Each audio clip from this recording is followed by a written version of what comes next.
Hello everyone and welcome to our webinar. I'm Kathleen Ojo, Marketing Specialist here at Esri, and I will be your moderator today. A few housekeeping items before we get started. This webinar is being recorded and a link to the recording will be shared out to you via email afterwards. And if you have any questions during the webinar, feel free to type them into the question box on your screen. We will have a question and answer session towards the end of the webinar. So I'd like to quickly introduce our speakers for today. First up, we have Mike Quinn, Head of Industry Marketing here at Esri. Mike's career began with the U.S. Army Corps of Engineers as a civil and geotechnical engineer, and then as a civil engineer and GIS manager for Naval Facilities Engineering Command Far East. He's been with Esri since 1999 and is currently the Head of Industry Marketing. Patrick O'Brien works as a solution engineer in the national government sector at Esri. He has 8 years of GIS technical experience, including working for the Department of Veterans Affairs before starting at Esri in 2015. Patrick supports the emerging business team as the technical lead in the fraud, waste, and abuse practice, and also supports the public policy and public safety teams. Aaron Grimm is a GIS specialist with the U.S. Postal Service Office of Inspector General.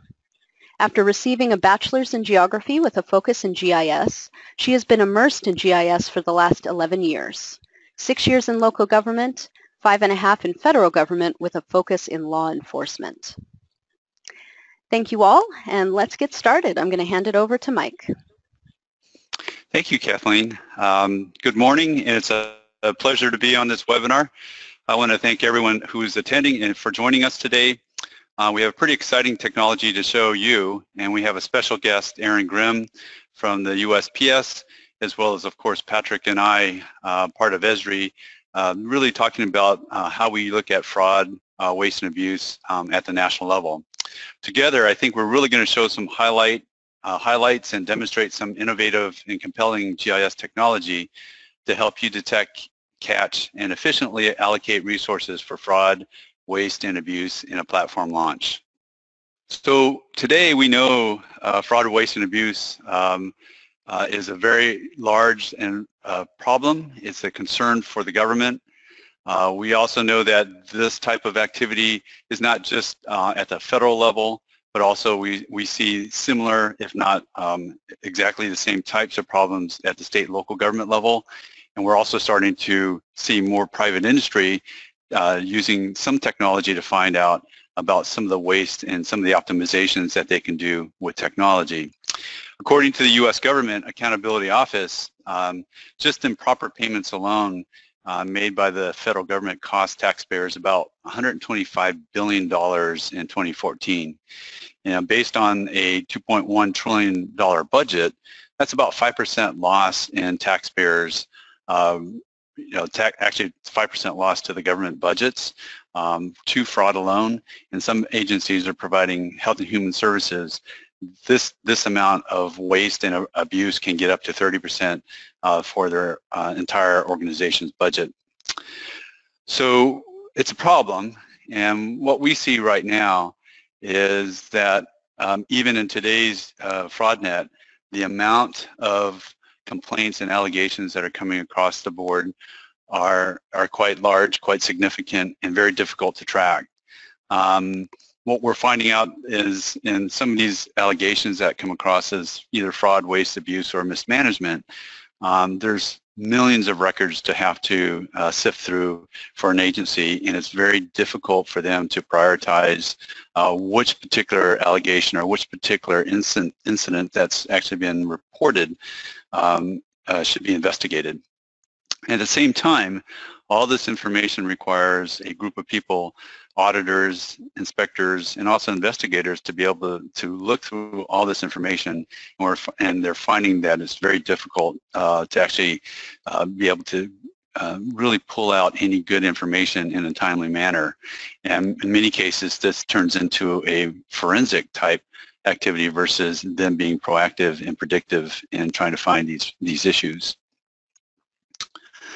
What we're starting to see, and as we talk to customers and as we talk with our staff, is that fraud is pretty difficult to detect. It's very dynamic. The data that's in an agency is siloed. It's also in many different formats, so it's very difficult for an organization to put all this information together. We also know that in government programs and even large companies, the information that's being generated is massive. It's very difficult to track everything, and having large organizations spread across a country or across the globe, it's very difficult for them to find this information, and it also involves a lot of people, a lot of different components and departments of an organization. We're also finding too that the Office of Inspector General staff have limited resources. They're a small organization. They're being tasked to really look at a lot of information and really trying to figure out how to prioritize this information and to really pick the ones that they know that they have the best ability to get some success out of the allegations that come across their desk. The other area that we also are seeing too is that the detection of fraud, waste, and abuse is always too late. It's almost a forensic type of activity where you find that the fraud has already taken place, and it's also very difficult at that point then to actually recover any misspent funds, any inappropriate activities, because it's already happened and it's really moved on to other activities. So this is something that's quite prevalent, and it's always been a problem for government agencies to be able to really follow through with this. I think I took a quote right out of Deloitte University Press into shutting down the fraud, waste, and abuse. It's really the idea of urging agencies to cut through the silos of information that they have, and also introducing new tools and techniques to be more predictive, to actually be able to know when or try to understand that there's a pattern that they can find before the fraud, waste, or abuse actually happens. And it's also then to look at collective intelligence and to reduce, system-wide vulnerabilities. Ultimately, what we really are looking for is moving away from the idea of rhetoric and saying that yes, we will solve fraud, waste, and abuse, but really to actually apply solutions to the government to benefit the programs that are really set up to really help the nations in their challenges that they're trying to accomplish and to answer and address. So one of the things that I wanted to talk about right now is really launching GIS Solutions. The idea of launching a system really starts very small, and so today really what we're going to talk to you about is what GIS does as a technology and how to start small and grow this so that eventually it becomes essentially a system of record, or a system that you can rely on to actually pull information together and collaborate and see if you can detect the actual fraud, waste, and abuse before it actually happens. Well, what we're starting to understand about the GIS right now is it's one of the most powerful tools that we're seeing being run in government agencies. It has the ability to really integrate and leverage many different legacy innovations, but also to tie into new things that are starting to come about in the IT industry. And the ability for us to actually integrate this is really helping organizations really bring information together that they never were able to do before. And this is the biggest challenge that we're finding in this particular practice, is that bringing this information from spreadsheets, from reports, from field information is very difficult to pull this all together. And the GIS technology is probably one of the strongest tools and applications that allow you to actually do this and really use location as the means and tools to really show you that information is being generated based on a location or based on a time. We're also seeing that in most organizations, there's legacy systems, there's new systems being in place. It's a requirement that any technology that's being introduced into the government requires that it's enabling collaboration. It's an open architecture that really allows for analysis and collaboration across many different systems that an agency may have. This could be databases, this could be GPS information, this could be also large volumes of transactional data. that you would see in a financial system or a tracking system. All this information is in different formats. And I think one of the things that the GIS brings to this environment is the ability to tie into all these different systems and really use location as a way to really sift through lots of information. We also, once we have this ability to integrate, we're also now being able to introduce advanced analytics and visualizations to the information that an auditor, an inspector general, or an investigator is looking through. And I think this is the core power behind the GIS that helps OIGs to find information, is the ability that it can actually tie into this information and really start to apply spatial analytics and also some type of interpretation of the information that you have in front of you. And once we have this information, we also are starting to see a pattern with Inspector General offices and analysts like Aaron, where they're really starting to start in these individual projects, but it quickly scales up to a department, a division. This information now is really starting to be able to share through some a common theme, which we call location and time. And from there, we then start to see it quickly expand out across the whole enterprise. This enterprise also then includes crowdsourcing, citizens engaged with the agencies to provide information back. It's a new concept that now we can actually apply through a GIS technology. So starting small, we're also growing this into a broader type program where all this information can be fed by departments, divisions, other agencies, and perhaps even citizens providing this information back to the agencies to check and also do predictive analysis for fraud. Well, one of the things that we see and we use as a company is 4 common techniques to fight fraud. And these techniques, both Aaron and Patrick are going to show different aspects of it. But what we see for the most part is the ability for us to take disparate data and fuse it together and actually highlight it, visualize it, and analyze it. This is quite unique to GIS technology, is the ability to fuse this information together. Once this is brought in front of you and visualized, it's an amazing storytelling concept where you can see all this information in front of you. Also at the same time, once we have this information, we now find anomalies. We're starting to find these needles in the haystacks where information just doesn't look right when it's being placed in a location or on top of a map. And when you see this and you see some of the examples that both Aaron and Patrick will show, it's an amazing thing that just kind of pops right out at you and shows you exactly where there's some odd things, things that are just on the fringes that don't look right. And then when you have this whole idea of lots of information coming from an agency, taking all that information and establishing a baseline is one of the core principles of doing some type of detection, some type of prediction, is understanding that data and then really setting up alerts, and those alerts actually showing up on the map to say, hey, this is so unusual, it's probably worth investigating, prioritizing, and really taking a look at it just based on it showing up in an odd location in a different time pattern. And finally, the last thing that we always see GIS helping with fraud, waste, and abuse is really the idea that we look at patterns. We're looking for temporal patterns. We're looking at location patterns so that once information is coming at you, through millions and millions of transactions that are sitting inside of your database, time and location is one of the key areas where we can find information that's quite unique. And it's unique on a map, and it's also unique in a database, but it's finding that information quickly and sifting it through over a large scale is one of the techniques that we're starting to use across the board for agencies.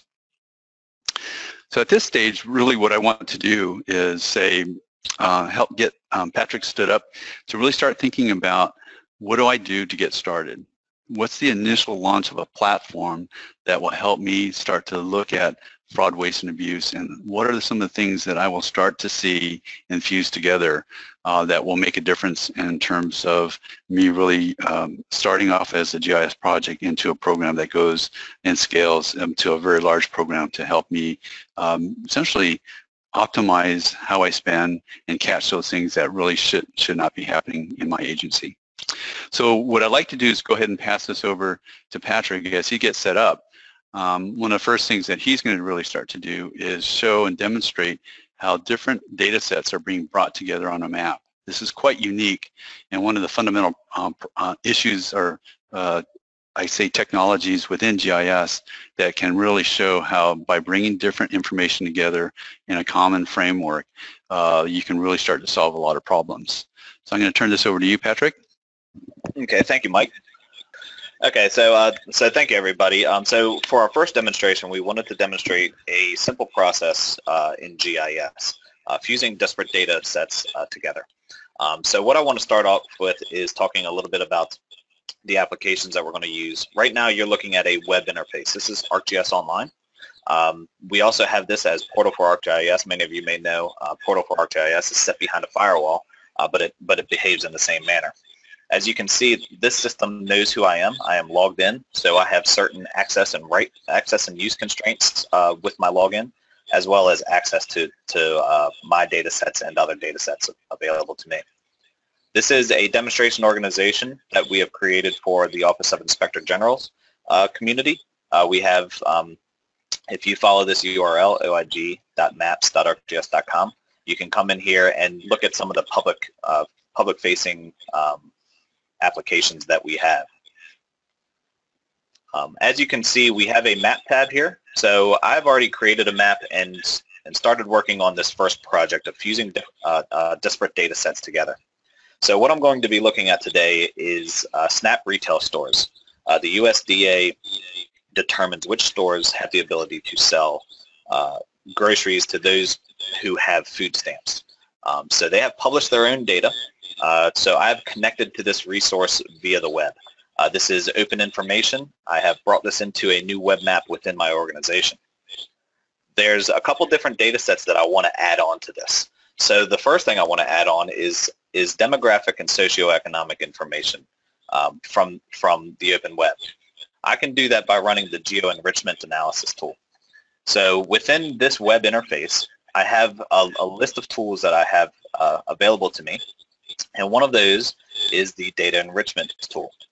If I select this tool, it allows me to select different variables to append to this information, to append to my data.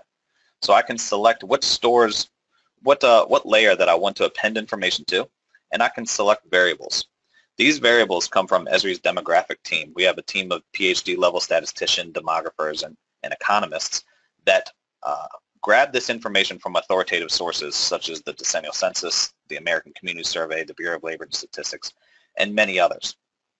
As you can see here, we have broken these down into certain sets of categories such as population, health, income, marital status, supply and demand, and many more.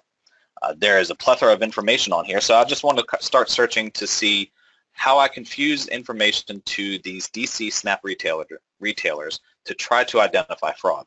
So the first thing I'm going to search for is basically SNAP, and it already returns some information for me. So one of the categories that we can append to this information is the American Community Survey's households receiving food stamps. That would be very, very advantageous for me to append to this information. This information is already curated by Esri, so this is information that's going to be very helpful to me. Also might want to look at population totals. So we have a complete breakdown of populations that we can add on to this. We also have Esri's projected population totals for a 5-year basis. And then I also want to look at one more thing. So let's look at income. So there's many different breakdowns of income. What I want is just median household income. And click apply.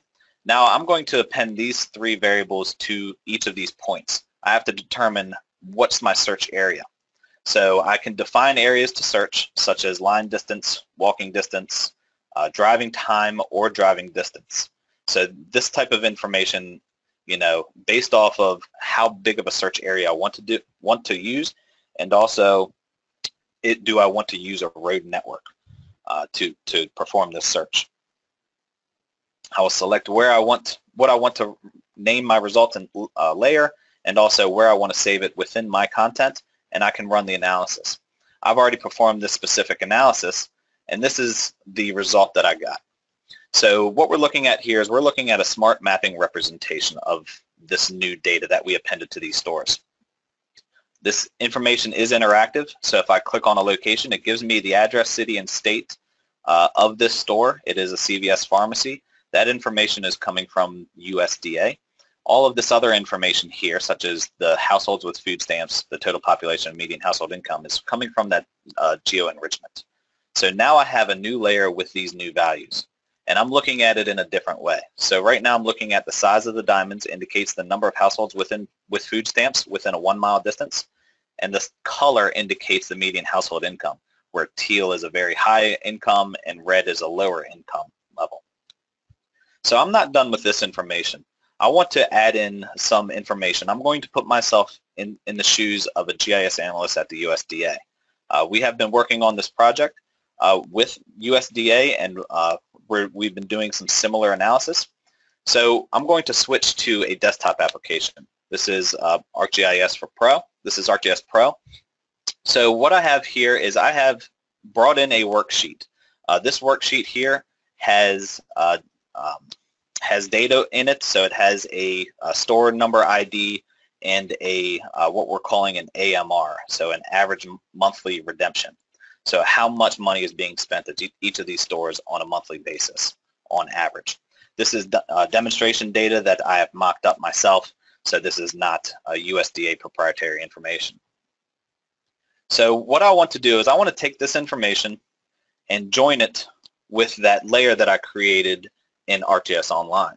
So with Pro, as you can see in the top right, I am still signed in. So this is connected to my ArcGIS Online or Portal for ArcGIS account. So I've brought in that layer, and I've run a simple add join tool. So this add join can join based off of a spatial location. So a store point and a store point are at the same location, so it can create the join. Or I can join based off of an attribute name, such as the store name or the store ID. I've already run this information, and it's created this output for me. I'll go ahead and look at this, the attribute table for this information, and I can see here on the right side, I have my 3 columns of the households with food stamps, the total population, and the total median household income, all relative information for me. Also with my AMR, the average monthly redemption, so how much money is being spent through the food stamp program at each of these stores.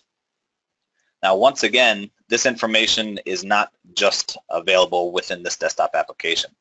I have shared this information as a web layer, so I have shared it back up to my ArcGIS Online account, and I've created a new web map.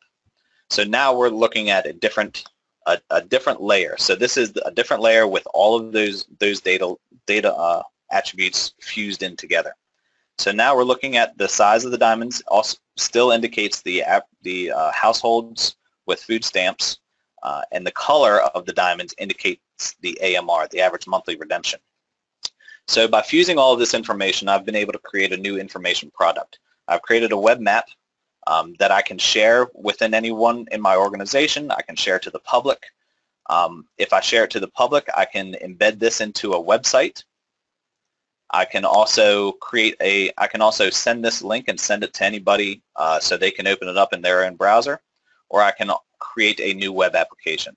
We have a long list of web applications that are configurable applications. There's no coding needed whatsoever to allow us to disseminate our information in the manner which we need to. So what I've done is I've started from basic points. Those points came from a web service. I could have also created those points myself by geocoding the address of the stores. I have geo-enriched those locations based off of Esri demographics, And I've also added in my proprietary information to create this new information product. So that is the first way that GIS can help support your fraud, waste, and abuse efforts by fusing data together. So with that, I'm going to pass it back to Mike, and we're going to talk about the second demonstration. Thanks, Patrick. That's very interesting. I think this is something that you've highlighted that has not been done before. And really what you've done is you've brought together social and economic data that you can get commercially, or you can even collect it yourself as a government organization.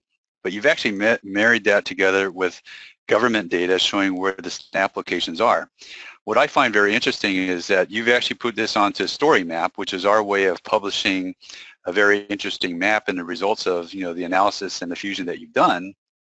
And what I see now is, now that you've shared this out, you can now put this out to different departments. Auditors, inspectors, and investigators now are looking at basically the same set of data set all brought together. And really what you've also potentially have showed me is that there are SNAP locations where recipients are going out of their neighborhood and going to locations that really shouldn't be getting the high volume of redemptions of vouchers.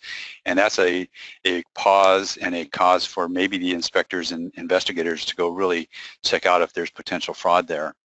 And I want to ask you, when this process that you're showing me here, it's a new process that's being adopted by an agency, is that correct? That's correct. The USDA Office of Inspector General is using this tool or using this process to combine data from various resources, from both internal resources as well as external demographic and socioeconomic information, to give an idea of these specific areas that the investigators are concerned about, to give them an idea of what these areas actually are made of. Okay, well this is fantastic. Now let's go ahead and move on. I would say then to the next demonstration, which is finding anomalies faster. One of the things that we are saying when we speak to the inspector generals and their staff is that they're dealing with millions of points, maybe billions of points. This information is just in big databases, and it's really difficult to sift through this information. So the next demonstration that Patrick's going to talk about is how do I help using location, using GIS to really find the needle in the haystack. And what he's going to present to you, I think, is really compelling, because it is looking at data very quickly and really highlighting some of the data points that should not be there. So Patrick, why don't you go ahead and take over on your desktop and really show the customers and the audiences what you're going to demonstrate and what you're actually solving here. Okay, thanks, Mike. So for this example, what we're doing is we're trying to find anomalies using GIS and spatial analysis.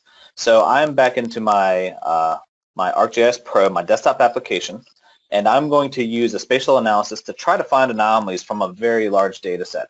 Anomalies that wouldn't be available to us at using visualization of simple mapping. So what I'm going to run is I'm going to run something called the cost cluster and outlier analysis. So this analysis will look at areas of the country and try to pull out what anomalies are found based off of a given value. So what I have here is I have information on the cost of MRIs at hospitals across the United States. So if I view this attribute table, we can see that we have information on each hospital across the United States about the charges paid to Medicare on the MRIs. So after running the MRI cost cluster analysis, I get a result that looks like this. So based off of historic information, we can use this analysis to try to pull the needle out of the haystack. So this is looking at anomalies. As you can see, we have different types of analysis here, different types of results of the analysis here. We have information such as high clusters, which are the black dots, and low clusters, which are the white dots. This indicates clusters this indicates areas around the country that are charging a very high or a very low amount for an MRI. The outliers are within those specific areas. So the green dots are low-high outliers. That means that these hospitals are charging a low value for an MRI in an area that generally charges a very high value. We can see these locations in California, in Southeast Texas, as well as Florida. But what we're really concerned about, what anomalies that we really want to find, are these high-low clusters, are these high-low outliers.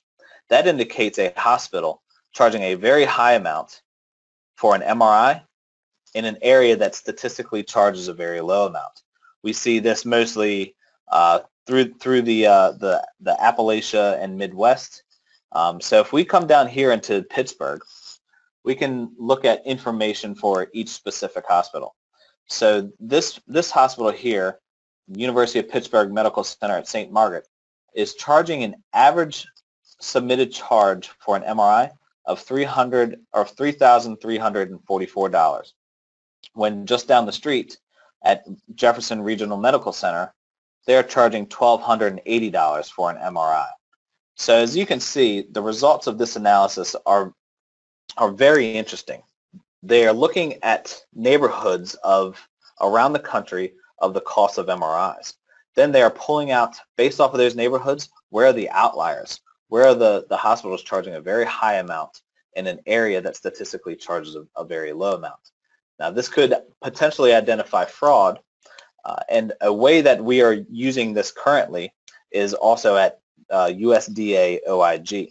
We are looking at the locations of SNAP stores, just like in the previous example.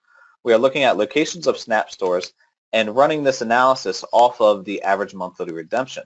So then we can find information such as stores that are charging or that are coming up with a very high average monthly redemption in an area that statistically has a very low average monthly redemption.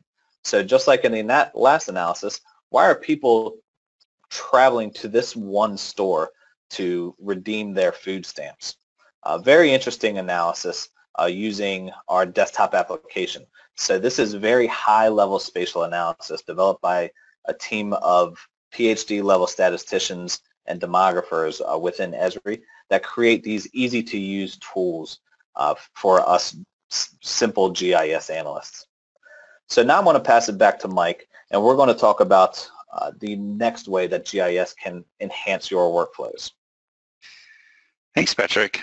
This is pretty interesting. Really what you have brought to the table is over 3,000 points now are brought in front of us, and you can quickly highlight some of those hospitals that are charging excessive amounts for one reason or another, and it quickly find those out across the whole country, maybe within a county. But this is really interesting is because just by putting these dots on the map, you're able to quickly see the anomalies just show up very quickly. I think the next demonstration that's coming up here now is really about taking similar data sets, and in fact that same data set of all the white points, and really coming back with analysis to establish a baseline. And the reasons why we establish a baseline is it helps us with alerting.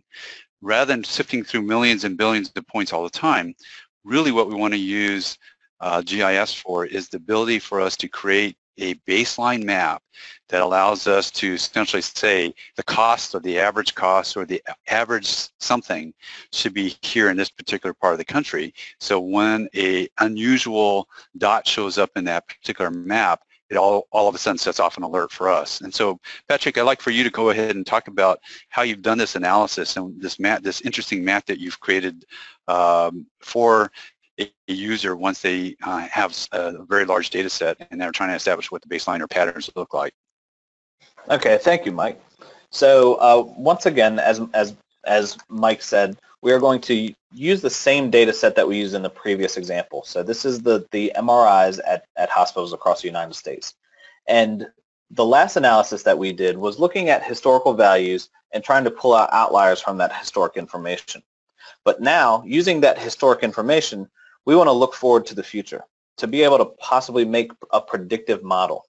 So using an analysis such as the cost prediction analysis, we are using a type of Kriging analysis that is available in our desktop applications that will be able to take historic information and make a model that will be a baseline for us moving forward. So using this historic information of the cost of MRIs, we have created the cost cluster, or the MRI cost surface analysis. So now, based off of any spot around the country, we can determine what we would estimate the cost of an MRI to be. An interesting note about this is this very large dot here in the on the East Coast. You would assume that this would be around the DC area, being a very high valued area. However, this is in Richmond, Virginia. So so what we can do is, based off the historic information, is create this baseline. So if a new hospital were to pop up anywhere in the United States, we would be able to predict what we could expect the cost of an MRI to be. So here in this area, we would expect the cost of an MRI to be $4,400, whereas just to the north in western Pennsylvania, we could expect the cost of an MRI to be much less, at $1,444. So this type of analysis is not only creating a baseline for what we would expect future values to be, but it is also making predictions. So if a new hospital were to be placed, we would be able to make a prediction off of what we would expect the cost of an MRI to be.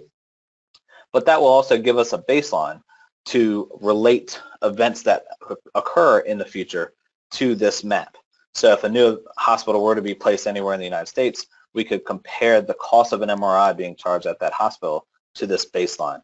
That will give us an idea of discrepancies that are happening with the fluctuation of cost of MRIs. So using this analysis, we didn't stop there. So we had two separate analyses that we did. We had the MRI cost cluster and outlier analysis, and also the MRI cost surface analysis. We have shared those two maps and made a web mapping application such as this. So now I have both of those desktop analysis available within my organization in an easy to use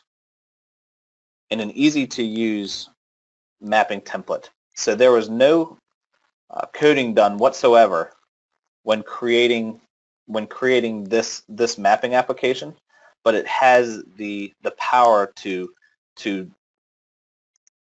zoom to any areas in the country on one map, and also see the correlating baseline cost prediction map on the right side.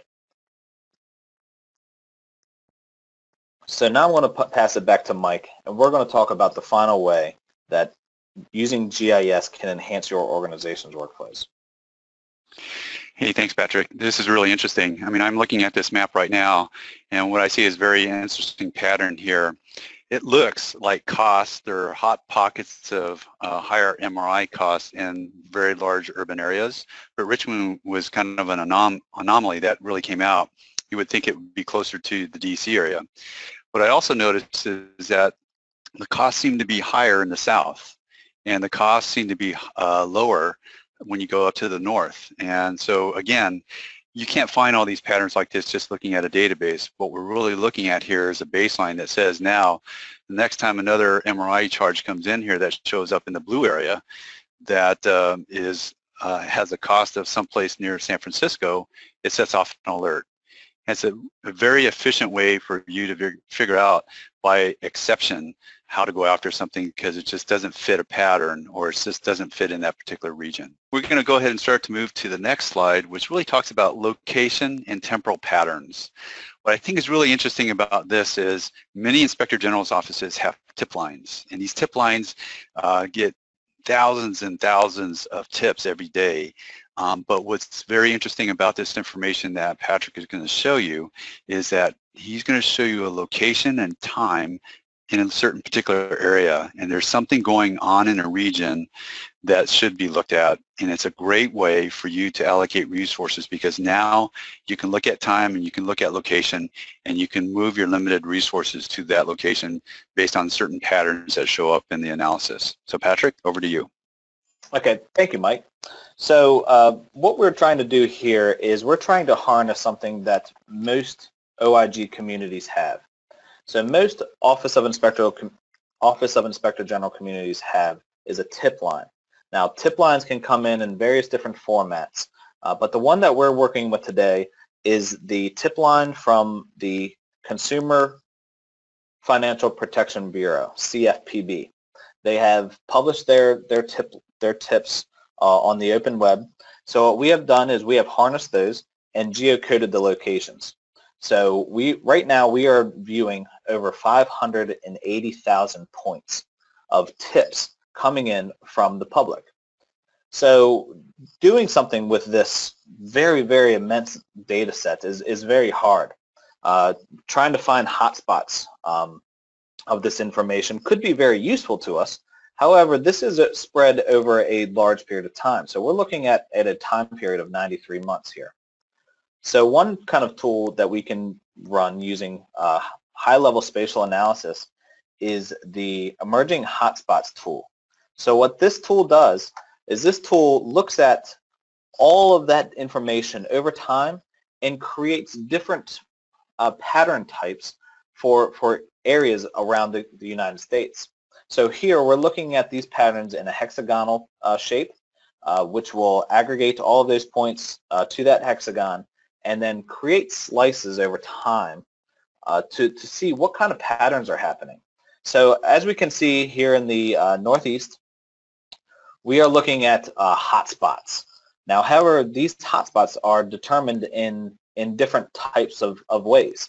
So the very dark areas here near Boston and Massachusetts are what are called persistent hotspots. So that means that this is a hotbed of activity from CFPB's tip line that over time it stays a persistent hotspot. The area just to the south going from about New York City all the way through Washington, D.C. down to Virginia Beach is what's called an intensifying hotspot. So this information can allow an investigator to say, okay, well, throughout time, tips in these areas are intensifying. They're becoming more and more prevalent.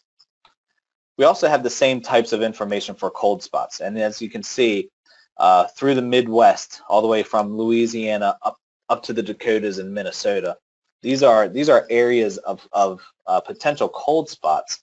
However, some might be diminishing cold spots, some might be sporadic cold spots, and some might be consecutive or persistent cold spots.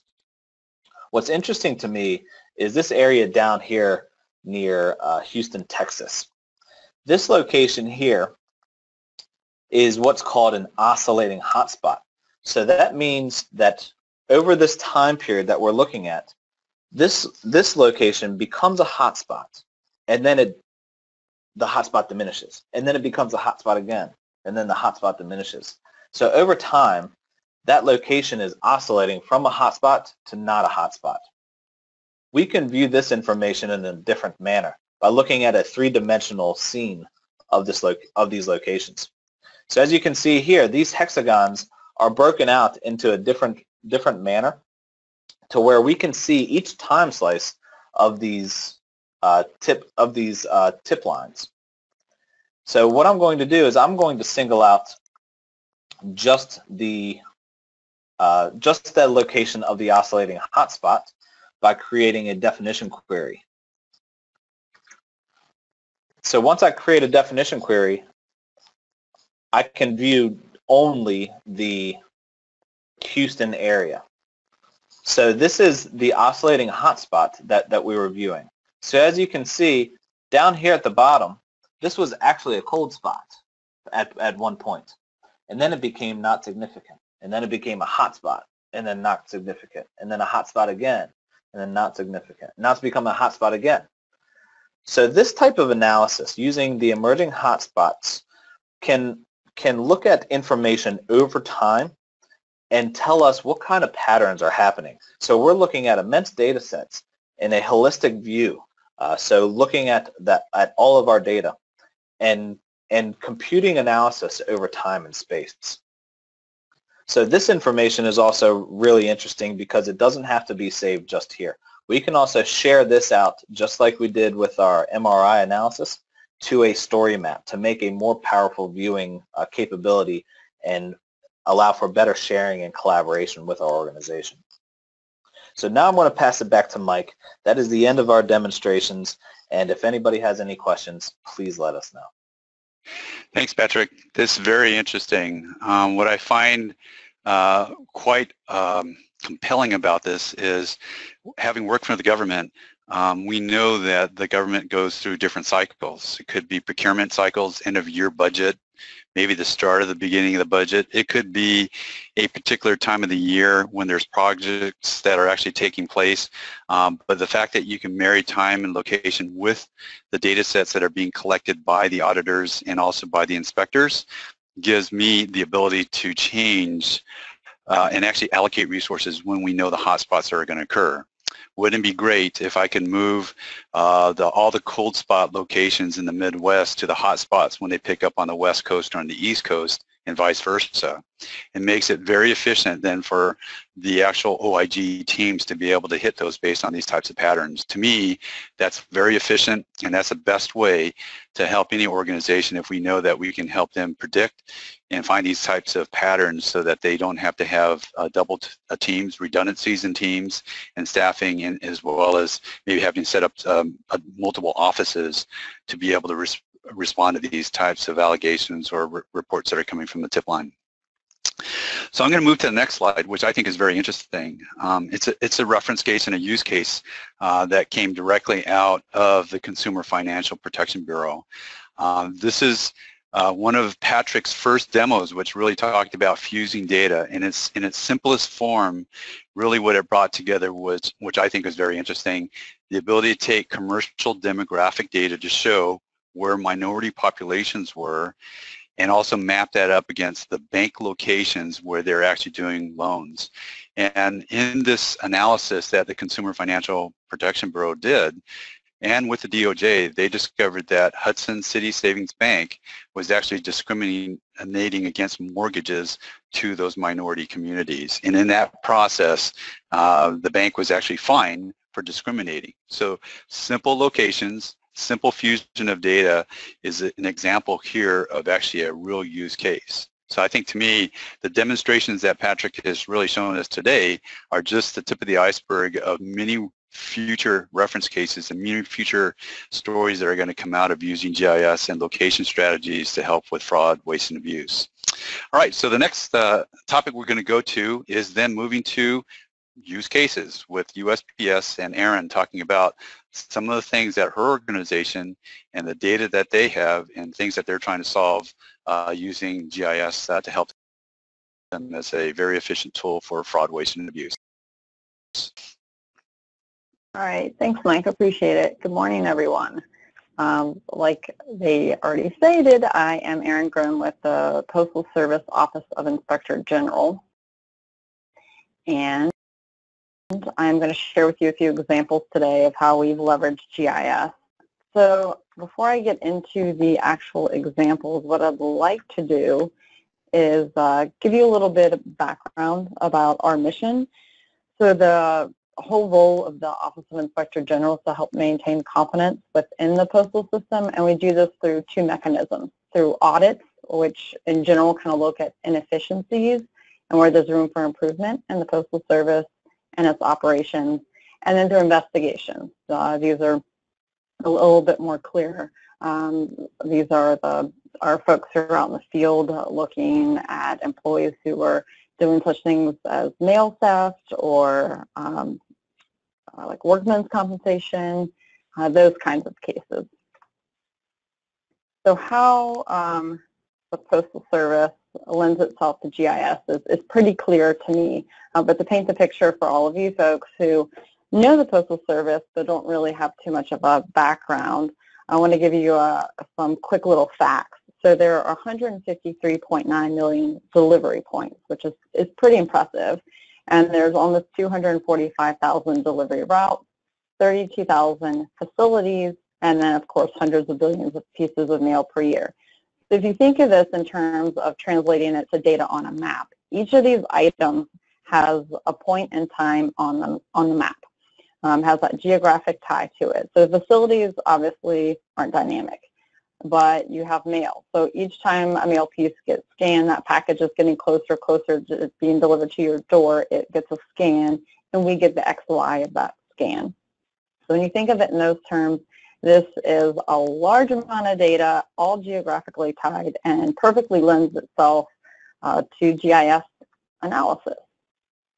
So within our data analytics division, this is where we store our GIS component. We have database administrators, data scientists, analysts, project managers, report writers, and software specialists, and several people can wear multiple hats here.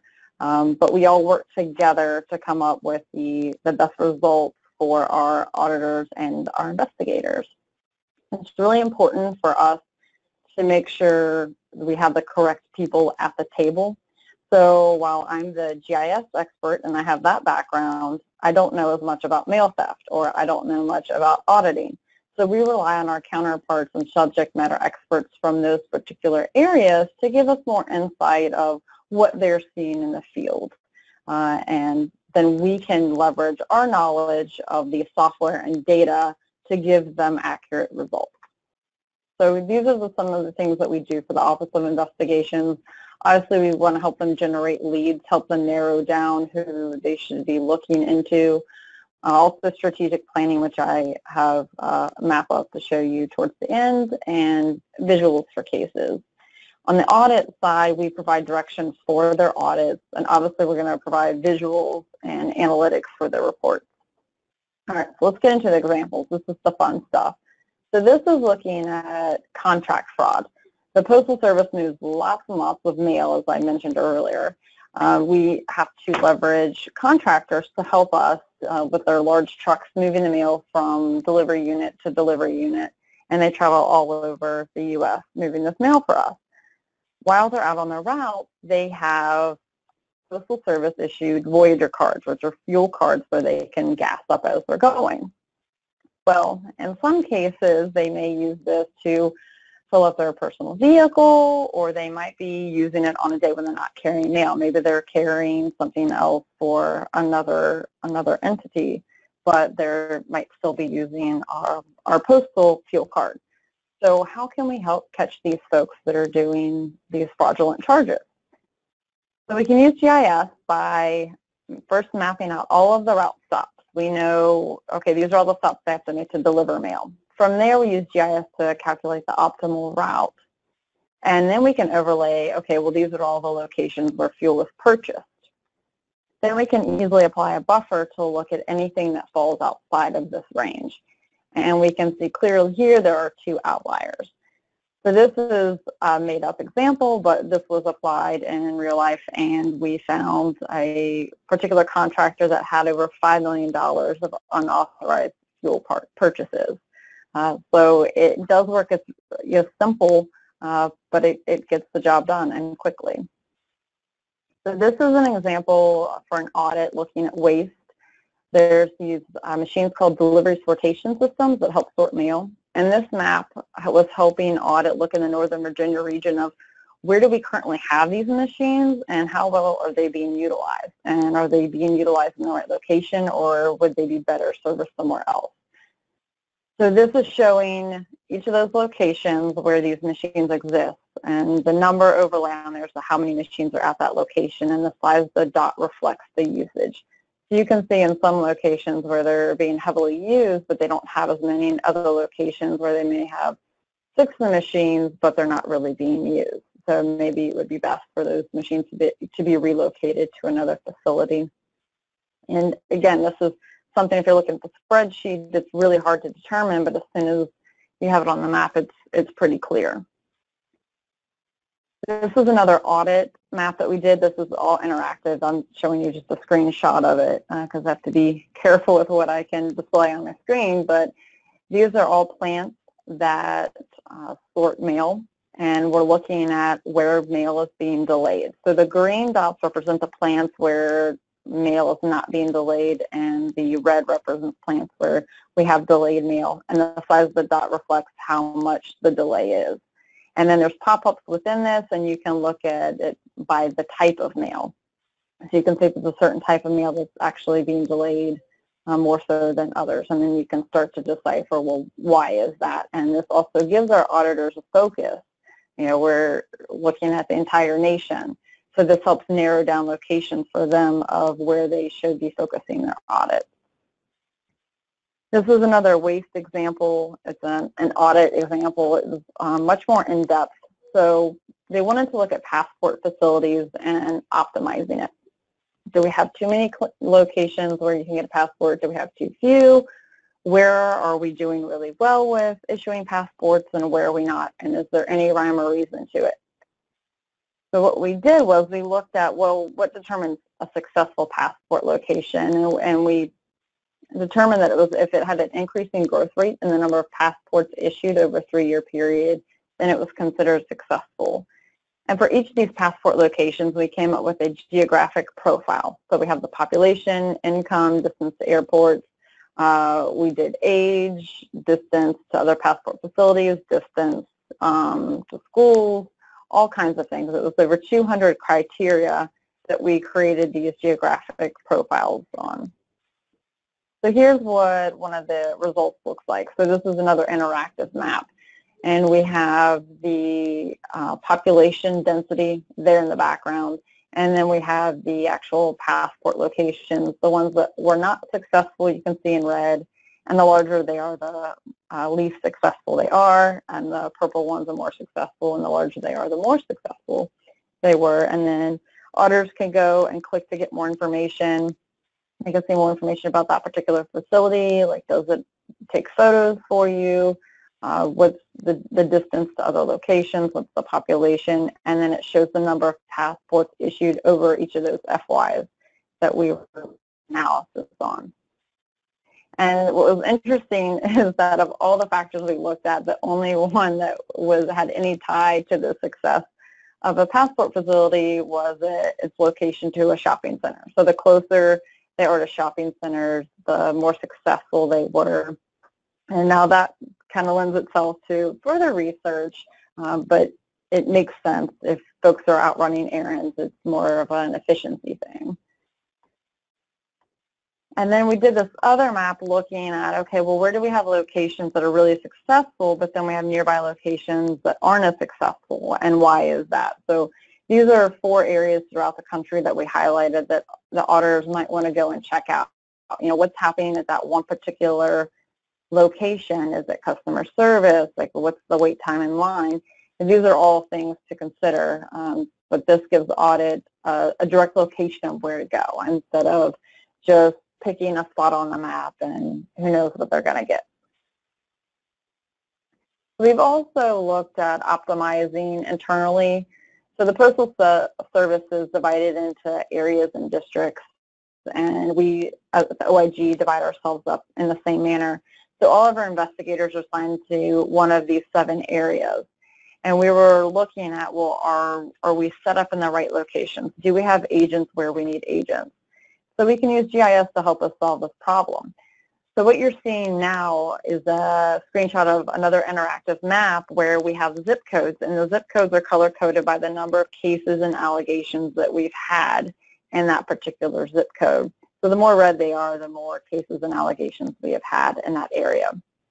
And then the black circles represent the offices where we have investigators, and the number are how many investigators we have in that location. So you can see kind of in the central Maine area, we have a couple of zip codes there that are that darker orange color. So there's a lot of cases and allegations happening up there, but we really don't have an office very close. So we're either, you know, paying travel time or paying contractors to supplement that area. So this is something we'd want to look at over time. If this is reoccurring, then maybe we want to set up another office here or have an agent in that area. Another misconduct one that's kind of interesting is our double dip. So this is looking at where we have employees that are receiving funding from the Postal Service as Postal Service employees, and they're also getting paid as contractors. So what we did here, you know, we have a database that has all of our employees, and we have a database that has all of our contractors. But if you try to join, you know, do fuzzy matching logic on the address, it can be kind of skewed, and you don't know what you're going to get. So we use GIS to help us solve this problem, so we didn't have to worry about doing table matches on addresses. So when we do this, we map out all the employee locations, and then we overlay that with the contract locations, and then we can apply a small buffer to see, okay, well, which ones are really close to one another. And we actually found one location where we had a postmaster who had was paying his wife for snow removal at the post office when she actually wasn't doing the work. So little things like that. But again, this helps us solve the problem without having to try to like fit, two tables together that just aren't going to work when you're talking about addresses, because you're going to have street spelled out versus street abbreviated and all kinds of nuances within address information. This particular slide, let me go ahead and start playing these. So on the left-hand side, we have a carrier. It's the exact same route, but on the left-hand side, we have where there is no suspicious package. You can see the carriers are on his route. On the right-hand side, we have a carrier who does have a suspicious package with him that day, and you can see he's still at the postal facility, hasn't left for delivery yet. And you can see as it kind of fast forwards here, but he makes a stop, and you see he'll start on his route, and he keeps coming back to the same location over and over. And using GIS, our investigators can see, okay, clearly this is a location of interest for us. So that's where they set up a camera to begin recording the carrier's transactions at that location. And they quickly discovered that the carrier was meeting up with someone and passing off drugs in the mail. And using the camera, they were able to get a confession from him, because at first he was denying that he knew anything about it, but when they were showing him days and how frequently he was coming back to this location, and then all the the camera video from that particular location, he confessed. So that's always super helpful for as far as getting a confession. Sometimes you can go to court and it's drag out. Okay, so I want to spend just a little time here at the end talking about some lessons learned on our side. Probably one of the biggest lessons we've learned is to build on the data source, especially if you're working with large amounts of data like we are. If you don't do this, you're going to be spending a lot of time copying data over and going through the ETL process. So if you can build directly on the data source, that's always best. Another lesson learned is keep the results simple. You might have some super advanced analytics, and it's fantastic, but if you can't, provide the results in a simple manner for someone else to utilize, then they're probably not going to be used. Another one is leverage the proper folks, and I touched on this earlier with making sure the right people are at the table. You don't want to waste all this time doing all this analytics, and you don't actually have the proper knowledge of the data that you're looking at, or like whatever schemes are going on at the time that people are using to commit fraud. So if you have those folks, it saves you a lot of time and energy on the front end, and it also ensures that your results are accurate and they're going to be used. It's always helpful when you're working with complicated software to have a dedicated and trained IT staff on whatever software you're leveraging, so you don't have to become the person who does that, so you can focus your energy on the actual analytics and supporting the cause. And then talk to your customer first. A lot of times, you'll get requests and you'll just start working. If you sit down and get the bigger picture of what your customer's trying to accomplish, not just with the component that you're specifically working on, but the bigger picture. A lot of people have come to me and said, oh, I need a map, and I start talking to them about what the entire project is that they're trying to complete, and I realize I can do a lot of the analytics for them and save them a lot of time. And of course, they don't know that because they're not a GIS professional, so they don't really know what the software can do other than it can make some nice visuals. So always talk to your customer. And then lastly, keep an open mind, especially when you're performing analytics. A lot of times you'll think certain things, like you expect a certain result before you run the analytics, but if you keep an open mind, then you'll get the true results without it being skewed. Like the my passport example, I thought for sure either age or income would influence, you know, how many passports were issued at certain locations. I expect people when they're retired or when they're younger, you know, college age, I expected those demographics to kind of pop out at us. Or people with larger income to be able to travel more, since traveling can be expensive. But you know, neither of those were factors, so it's always interesting. And then here's my contact information for anyone who wants it, and then I'm going to turn it back over. Thank you all. All right, thank you, Erin. That was a great presentation. I had a couple questions before we get into the summary. How long has the USPS been using GIS technology to actually look into fraud, waste, and abuse? So about 4.5 years ago is when we actually set it up and had it in our hands to use. So so it's a really relatively early start, and you're starting to get some successes already. Yes, definitely. Okay, well, I want to thank everybody for jumping on this call. I just want to do a real quick summary of some of the techniques that we've actually talked about today. And really, the summary is about how technology can help maximize the resources that are within Inspector General's office. And those limited resources are people, but also the budgets, and using technology to help sift through all that information is one of the huge benefits that we see with GIS. I think the other thing that we saw today too was Patrick and Erin have really demonstrated that they can integrate information together, and they can also begin to scale this up using some of server technology or cloud technology like our ArcGIS Online and Story Maps.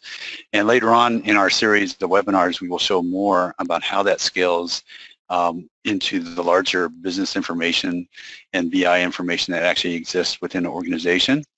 And at the same time, we will continue to focus on this technology actually being the collaboration tool, and also the proactive analysis and prediction that really is the best way to really address fraud, waste, and abuse, and that is to try to find it before it actually happens, and not to actually do it when it's in a forensic basis, and to look at it as an investigation when things have occurred in the past.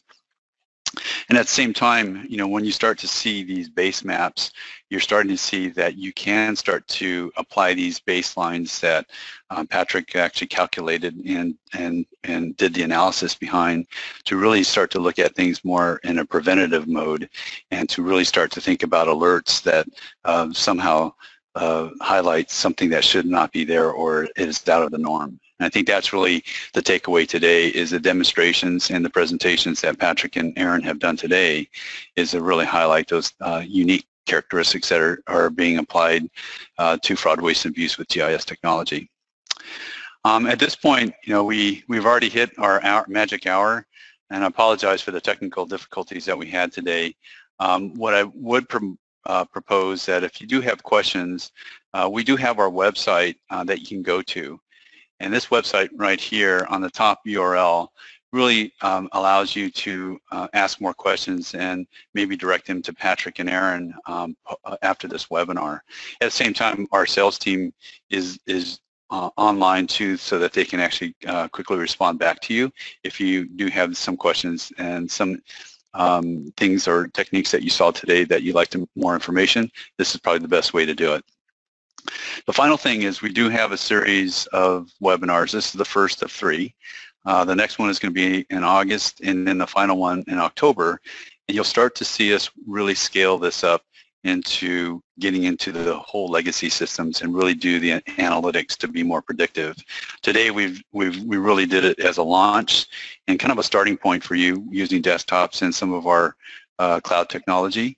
But that's the first way to get started. But later on in the series, you'll start to see us dive deeper into the analytics and really start to show you some results that are more predictive and less forensic and less post-event, so that really helps the IGs and the organizations really manage their budgets and manage some of the funding that may get lost in this area. So the final thing that I would also promote too is, if you want to meet other commercial, state, local, and federal agencies that do this type of practice and use this type of technology, I would encourage you to go to the Esri User Conference in San Diego this July. You'll start to see more and more of agencies collaborate, not just in fraud, waste, and abuse, but in terms of doing their national initiatives. You'll start to see how this collaboration will take place at this conference, and I encourage you, if you can make it, to actually go to this conference. And with that, I want to thank everyone for staying with us. We look forward to seeing you in the next series of webinars this August. Thank you very much.